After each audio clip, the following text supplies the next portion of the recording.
Le garçon et la vieille clé. Turn on subtitles for better understanding. Choose subtitles in your language. Léo a 16 ans et habite dans une petite ville en Europe. C'est une ville tranquille, avec des rues étroites et beaucoup de maisons anciennes. Sa famille est modeste. Son père travaille dans une usine. Sa mère travaille comme vendeuse dans un magasin. Ils n'ont pas beaucoup d'argent. Léo aime la musique. Il joue de la guitare tous les jours. Mais sa guitare est très vieille. Une guitare neuve coûte trop cher.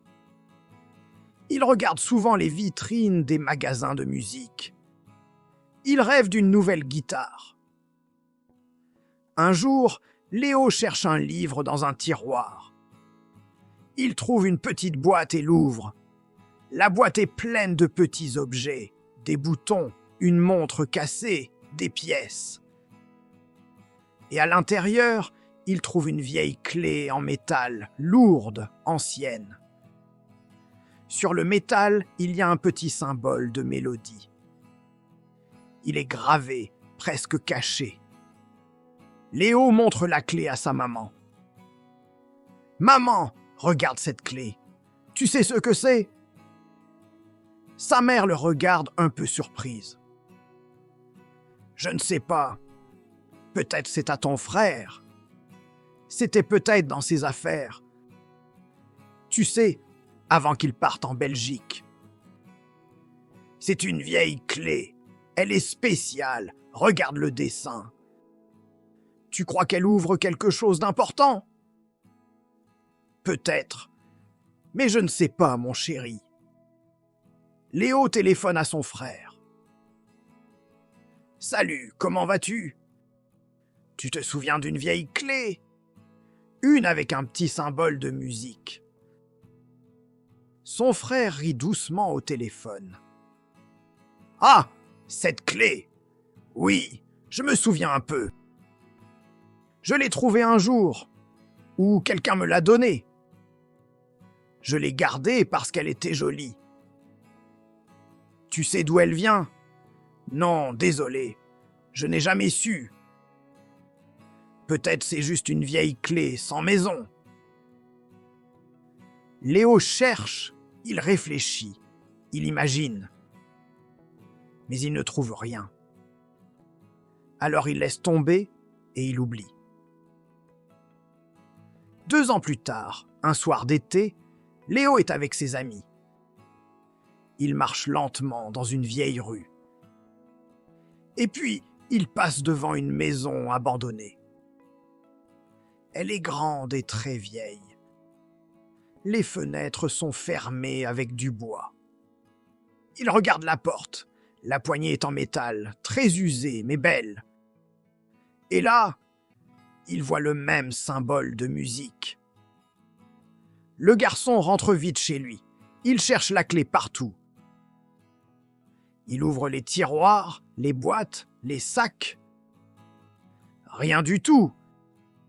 Fatigué, il va se coucher, mais il ne dort pas.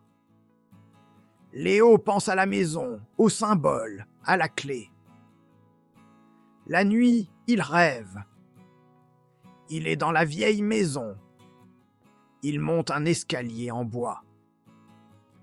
Il entend de la musique, douce, étrange. Une voix lui dit « Trouve le coffre, trouve la clé !» Le garçon se réveille en sursaut. Il transpire. Il sait que ce rêve n'est pas normal. Le matin, Léo monte au grenier. Et là, dans une boîte, il trouve la vieille clé. Seul, il retourne à la vieille maison. Il met la clé dans la serrure et tourne doucement. Clic. La porte s'ouvre. Le garçon entre et voit que la maison est vraiment abandonnée. Il monte les escaliers. Il trouve une porte au fond du couloir. Elle est lourde, fermée, mais sans clé. La porte s'ouvre, c'est le grenier. Dans un coin, Léo voit un grand coffre. À l'intérieur, il trouve des vêtements anciens. Il y a aussi un vieux cahier avec des notes de musique et des pièces d'or. Léo regarde, choqué. Il tourne les pages du cahier. À la dernière page, il lit un petit mot. À celui qui trouve ceci, prends ces pièces. Fais ce que tu veux. J'espère que tu aimes la musique comme moi. Léo sourit. Il rentre chez lui avec le cahier et les pièces. Il téléphone à son frère. « Tu te souviens de la vieille clé ? J'ai trouvé ce qu'elle ouvrait. Une vieille maison et un coffre. Il y avait des pièces d'or. Sérieux ? Incroyable. Tu vas faire quoi ? Je veux acheter une nouvelle guitare et te donner le reste de l'argent. Donne-moi juste un peu, assez pour acheter une bonne bière belge. » Quelques semaines plus tard, il a acheté 2 belles guitares. Il joue tous les jours et compose de la musique. Peut-être que l'homme du cahier est heureux aussi. Car maintenant, la musique est vivante. Merci d'avoir regardé. As-tu aimé cette vidéo ? Tu peux soutenir notre chaîne en t'abonnant sur Patreon.